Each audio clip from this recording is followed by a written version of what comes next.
근데 어쨌든 이제 자연스럽게 아까 잠깐 얘기가 네. 나왔는데 그때 초기만 해도 굉장한 소셜이 일단 힘을 네. 발휘했잖아요. 네. 자, 저희 오늘 이야기 둘째 마당이 바로 네. 소셜 너는 누구냐입니다. 네. 예. 두 분 선생님들한테는 굉장한 지금 뭐 셀럽시라고 전 생각을 하는데요. 어쨌든 뭡니까? 어떤 의미로 하세요? 페이스북을? 저 같은 경우는 이게 어쩌다 보니까 이제 페이스북 10년 차 가까이 됐더라고요. 근데 이제 물론 저기 초기에는 이렇게 호기심에 가입을 했지 활동을 하고 그런 건 아니죠. 그러니까 활발하게 활동한 건 저도 최근 한 3, 4년밖에 안 되는데 어쨌든 가입한 건 초기에 가입을 했더라고요. 나름 어리 어답터라서 신기한 걸 보였는데 근데 이제 제 익숙했던 게 이게 여러 종류의 저기 SNS가 있는데 확실히 텍스트 기반이 편해요. 텍스트 기반으로 뭐 하고 이제 영상도 조금 낯설고 오늘도 낯서시고. 네 그럼 뭐 유튜브가 대세 뭐 이것도 좀 안 와닿고 무조건 이제 텍스트가 제일 편하고 텍스트가 주는 이제 장점이 이제 저 모르겠어요. 제 또래들은 필명 문화가 좀 있을 것 같은데 예. 뭐 필명 쓰면 좀 있어 보이고 그러잖아요. 대학 시절에도 필명 많이 쓰고 그러지 않았어요? 가명 쓰고. 그러니까 이렇게 그게 꼭 익명을 하겠다기보다 이렇게 온라인에서는 또 다른 내가 있는 것 같은 네. 이런 느낌도 좋고 일상의 나와 다른 이렇게 다중인격 있는 그런 게 있는 거예요. 예. 그래서 지금 텍스트 베이스로 해가지고 이렇게 사람들하고 소통할 수 있는 그런 것도 최근에 좀 정착이 된 것 같은 느낌이 들어요. 페이스북 자체가 이게 된 지 오래됐지만 제가 있는 쪽에서 이제 전 동남아 쪽에 있는데 그쪽을 보면 한국은 이제 그 뭐죠? 그 싸이월드 이런 게 있다가 네. 이제 넘어갔잖아요. 그렇죠. 걔는 네. 그게 없어가지고 바로 거기로 넘어갔거든요. 네, 네.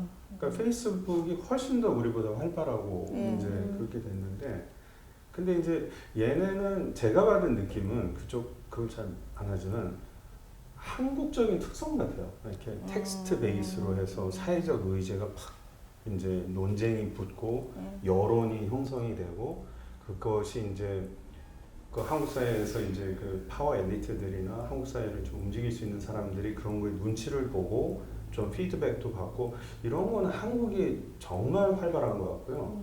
그럼 다른 나라에서는 뭘 하냐? 그 정말 비즈니스 플랫폼이더라고요. 예.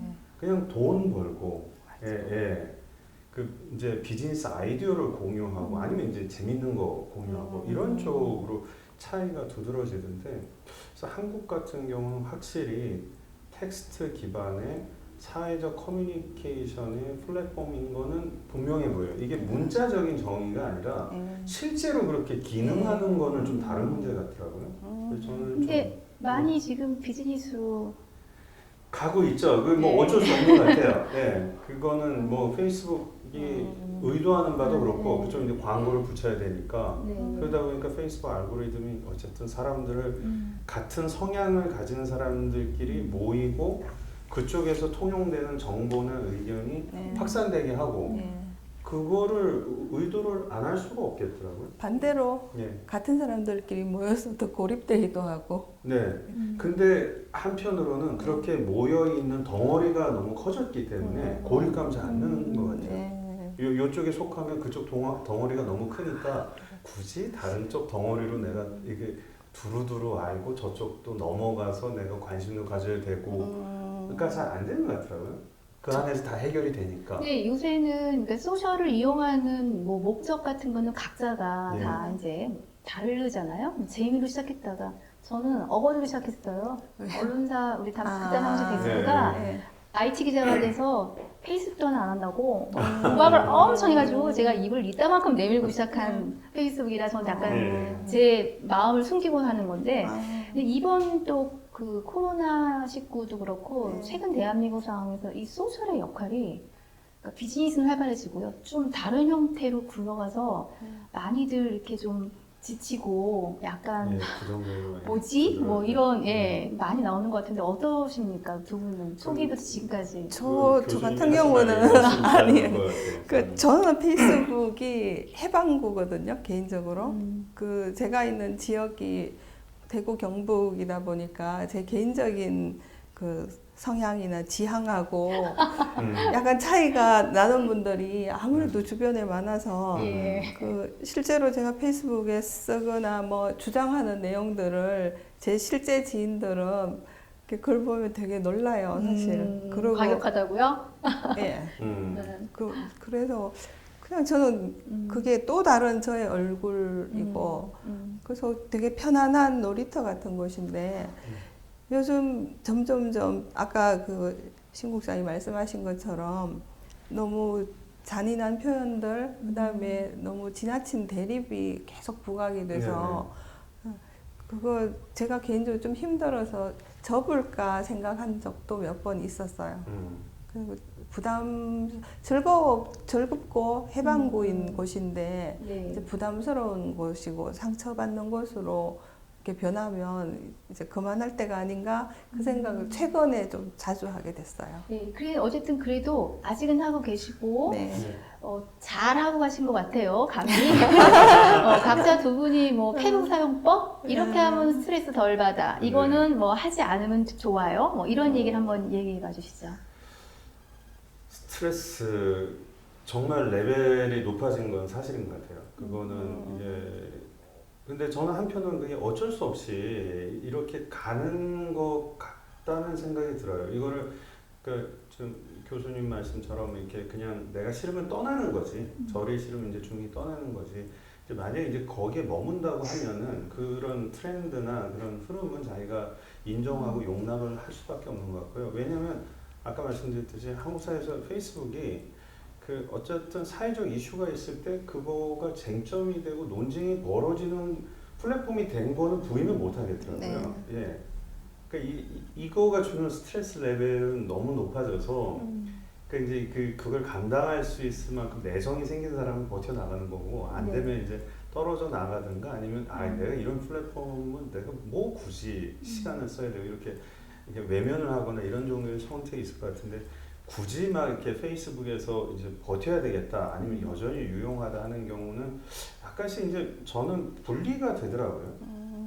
예, 페이스북도 이제 처음에는 이게 페이스북에 글을 올리는 게 저는 되게 부담스러울 때가 있었는데 왜냐하면은 페이스북에 제 개인적인 얘기는 별로 할 게 없고 그렇다고 뭐 이렇게 비즈니스적인 얘기도 뭐 제가 하는 일과 관련된 얘기도 별로 할 게 없으니까 신문 기사에서 보고 재밌는 거 아니면 좀 이게 제가 한마디 거들고 싶은 거 이런 거 위주로 얘기를 했는데 그러다 보니까 이제 어느 순간에 제 이미지가 고착이 되더라고요. 뭐 만나면은 이게 전혀 다른 사람으로 온다. 해외 특파원 같아. 예, 그래서 뭐 언론사에 그거 전혀 아니거든요. 근데 그 고착된 이미지가 있어서 근데 이제 저는 이게 딱 분리를 하니까 이제 마음이 편해지더라고요. 예, 나는 내 일상은 이런 건데 여기서 내가 하는 거는 이런 방향으로 내가 활용을 하겠다 이렇게 분리를 하고 나서는 남들 신경도 좀 덜 쓰게 되고 예전에는 내가 저 비즈니스를 아는 사람인데 이런 거 페이스북에 자꾸 보고 그러면 미팅할 때 되게 어색하더라고요. 네. 네. 다 아는 척하고. 네. 그래서 난 그거 아닌데 그냥 취미 삼아 이렇게 하는데 되게 분리를 하니까 스트레스 레벨이 싹 줄어드는 이거는 좀. 저 같은 경우는 제가 직업적으로 만나는 분들은 상담을 하시는 분들이기 때문에 그 내용은 밖에서 이야기할 수 없는 게 직업 윤리거든요. 네. 근데 제가 페이스북에 제 이야기를 주로 많이 쓰는데 사실 그게 제 이야기가 아니기도 해요. 사람들이 살아가는 게 그렇게 다르지 않거든요.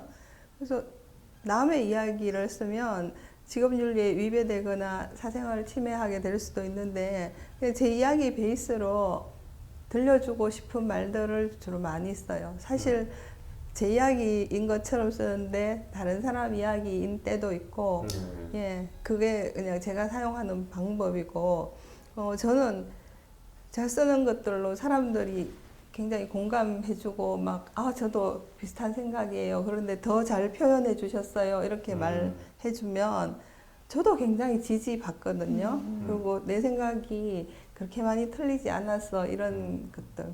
그래서 저는 좀 제가 있는 지역에서 약간 고립감을 느끼면서 살았던 사람이라서 그런 SNS 상에서 이렇게 같은 생각을 표현해주고 지지해주는 사람이 굉장히 그동안은 저한테 힘이 됐었어요. 네, 그렇죠. 그러지 않으면 네. 대구에서 살면 나 이상한 사람인가? 뭐 이렇게 자꾸 되거든요. 그러니까 그냥 나 괜찮아, 나랑 비슷한 사람이 많아라고 느낄 수 있는 수단이었던 것 네. 같아요. 그래도 이거는 안 해, 이거는 하지 맙시다. 뭐 이런 기준도 있으실 것 네. 같은데. 저 같은 경우는 이제 정말로 철칙으로 이제 갖게 됐는데 이제 최근에 했는데 일단 제가 감정이 제가 그 어떤 종류 그게 뭐 정보가 됐던 이제 뭐가 됐던 이게 제 내부에 있는 감정이 막 이렇게 혐오와 증오의 감정이면 안 하려고 하는 거는 최근에 철칙을 갖게 됐어요. 네, 네. 예, 그게 정보성 글이더라도 네. 네 그거는 이게 저도 스스로 예전에 저도 그런 거 많이 했어요. 이게 혐오나 증오의 감정에서 제가 이제 그냥 제 감정을 배설을 한 적도 있고 누구의 글을 공유를 하면서 그 혐오와 증오에 다른 사람이 동참해 주기를 바라고 막 이렇게 부추겨 보기도 하고 그런 기사만 퍼와서 코멘트를 하기도 했는데 지금은 이제 그거는 이제 완전히 제가 선을 긋고 있어요. 예, 그런 생각이 들면 아예 지우거나 네. 아니면 이제 중간에 완전히 톤 다운을 하거나 한 템포 쉬거나 그거는 그 다른 분한테도 꼭 권유를 해드리고 싶더라고요. 네. 시쌤은 저도 비슷한데요.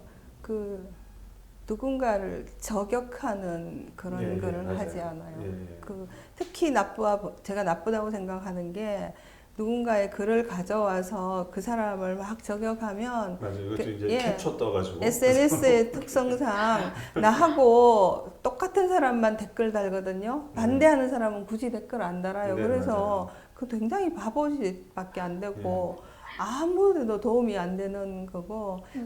또 제가 좀 지키는 건 뭐 김선님 글도 그렇고 제가 좋아하는 몇몇 그 페이스북 친구들이 있어요. 굉장히 유익한 분들. 그런 분들 글을 공유하거나 할 때 반드시 한 줄이라도 이걸 남겨요. 공유한다고. 근데 그 저작권이 있는 거 이렇게 인정되지 않아서 그런지 마구 공유해서 뭐 그걸 방송 대본에 쓴 적도 있더라고요. 제 개인 이야기를. 그래서 그렇게 하고 뭐 기사는 그냥 공유하지만 네. 그게 그냥 최소한의 예의일 것 같아서 맞아요. 예, 예. 그 정도의 그건 상식인데 이게 SNS는 일상하고 다르다고 착각하는 분들이 좀 있는 것 같더라고요. 그래서 그냥 그 정도의 철칙은 좀 지키고 그다음에 그 그룹 활동을 하거나 외부에서 이렇게 오프라인에서 페이스북 하시는 분들하고 따로 모임을 하거나 그런 건 안 하는 편이에요. 별로 제가 내성적이거든요. 진짜로. 왜 비웃으세요? 아닙니다. 내성적이세요. 수줍음도 많으시고, 네. 근데 웃음이 나오죠. 네, 네. 예, 초기부터 시작하신 김쌤도 뭐 규칙이 있을 것 같은데요? 예, 이건 시행착오를 겪으면서 이제 시행착오. 터득한 건데 네. 이제 저만의 그거 하면은 일단 이거 이제 나름 꿀팁이 될 수 있을 것 같은데 저는 누구를 먼저 보자고 안 해요. 이게 페이스북에서 메신저로 해가지고 예전에 제가 초기에 실수를 했던 거가 이렇게 외국에서 이제 저는 페이스북이 유일하게 이제 한국 분들하고 이제 커뮤니케이션 통로였는데 누가 와서 이제 좀 소위 말하는 이제 선풀 달아주고 뭐 이렇게 좋게 얘기해주고 그러면 제가 어떤 실수를 했냐면 한국에 가면 꼭 한번 찾아뵙고 인사드리겠습니다 이런 거였어요 제가. 우리 아재들이 아재들, 예. 편하게. 예, 그러니까 이제 뭐라고 이게 감사의 뜻을 어떻게 전해야 될지 몰라가지고 그러니까 상대방이 되게 부담스러워했는데 제 초기에 했던 실수고 그 다음에 이제 이건 뭐 두 분이 여자분이 있으니까 그거 공감하실 것 같은데 이제 샬랄라하고 샤방샤 여자분들은 좀 너무 의도가 보이는 거예요. 이 좋아요 안 누르기. 네. 근데 이렇게 그냥 눈으로만 이제 지금 시행착오라고 하셨어요? 네, 시행착오입니다. 그거는 이게 박제가 되는 것 같더라고요. 저는 타임라인에 뜨는 분들 최대한 많이 좋아요를 누르거든요. 네. 그래서 이게 좋아요가 여러 가지 뜻이 있어요. 올리느라 고생하셨습니다. 뭐 하면 아이고 애쓰시네요. 뭐 사진 찍는데 시간 걸리셨겠어요. 뭐 예, 박학다식 하시네요. 뭐 아무튼 여러 가지 뜻으로 좋아요를 계속 누르거든요. 네. 좋아요 폭탄을 이렇게 그 투하를 하는 격인데 그러지만 이제 이게 페이스북에서는 남녀 관계도 상당히 오해를 불러일으킬 수 있고 이런 것이 상대방한테 좀 곡해될 수 있겠다 이런 거를 이게 사례들을 보면서 알았죠. 제가 경험한 건 아니고요. 그래서 이런 거 안 합니다 요즘. 아니 두 분들이 뭐 한 수백 개에서 1000개 가까이 이렇게 공감이 되는 걸 제가 보면서 아니 이번에 인정하고 다음 마당 넘어가셔야 돼요. 네. 셀럽이세요 아니세요? 저는 아니에요. 아직도 인정 안 하세요? 아유, 저는 여기 이 대담에 김 선생님 때문에 왔는데. 자, 상관없습니다. 시청자 여러분, 이로미 씨 인정한 셀럽 두 분을 모시고 이야기를 계속 진행하겠습니다.